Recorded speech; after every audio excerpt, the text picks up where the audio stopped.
Hey everybody, so I wasn't planning to make a video today, but something just happened to me that I just had to share, and it might not be that big of a deal to other people, but to me, it was a little scary. So I wasn't planning to make a video today because I was maybe gonna make a video like as of recording tomorrow, and I might do a city museum video. But I'm actually in St. Louis right now because we haven't been in like 4 or 5 years. And so, yeah, this is kind of a little bit of a story time, which I don't normally do, but I just had to share this because like, it was a little scary. So this was only like not very long ago, like 30 minutes ago. I was actually getting some Shake Shack, and I was just walking to Shake Shack, and it's around when I went there, it was around like 8:30, and it was pretty much nighttime. And it's kind of weird because like I've known for a while that St. Louis is probably like one of the most dangerous cities in the US. Maybe not like in the mainland city parts, but because my mom told me that I'm actually with my whole family actually right now, and they told me that the curfew to go back to our hotel rooms is 9, and luckily that didn't go wrong. But yeah, so I was walking to Shake Shack, and I waited like 25 minutes for my food, and there wasn't very much people there. Like, I don't know why took that long. But actually, Shake Shack review, quick Shake Shack review. Shake Shack is actually really good. It's really expensive though. Like, it was $18 for this and these two things, which is ridiculous. But it's pretty good food. It's just really overpriced. But yeah, so I got my food and I was on my way back, and I was just about to get to the hotel because the hotel's only like 5 minutes away from here, or the 5 minutes away from Shake Shack. And this guy, I see right across the intersection, this guy was like, I mean, I've already seen some people who are on drugs that they just mind their own business and do whatever. But he was talking to this car that was at a stoplight, and this car just started honking rapidly. I'm like, uh-oh, this isn't good.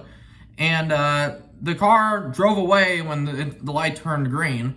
And I just tried to walk past him, and this guy comes up to me, and he says that he's gonna kill me, and he was gonna bash my head against the pavement. He just said a bunch of horrible things, and for a few seconds, for like 20 seconds while I hear this guy ramble, I'm not sure what I was gonna do, because like I don't wanna like fight back unless if he actually throws punches or like gets a knife out or something.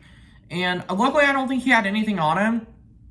But so I just hear this guy just rambling about how he's gonna kill me, and I am so nervous, like so nervous, because I haven't had my life threatened like that in many, many years. Like usually, like when we see like drugs or like drug addicts in like cities that we've been to, they just kind of mind their own business.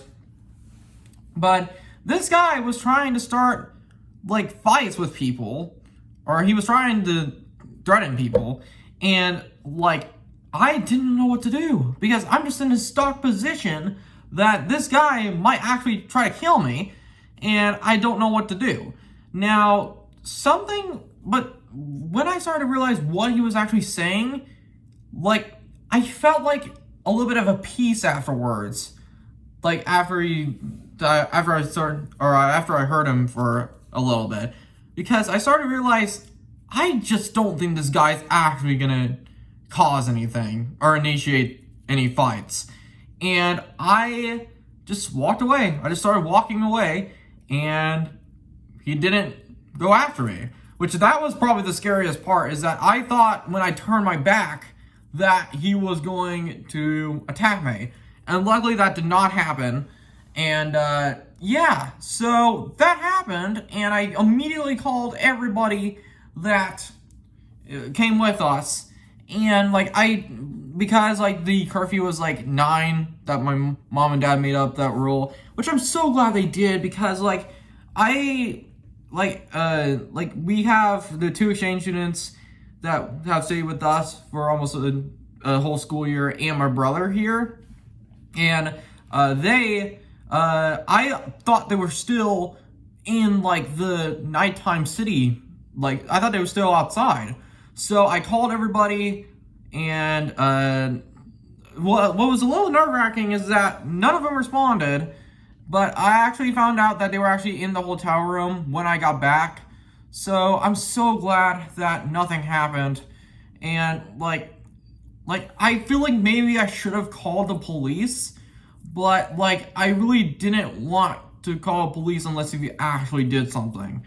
And yeah, so that's my story. That was a really scary, and if I have advice I can give you guys, is that like I mean, there was a lot of people there, but like I don't know. It's just like I can't believe that happened. So yeah, it's a little bit of a story time. So I'm fine, everyone's fine.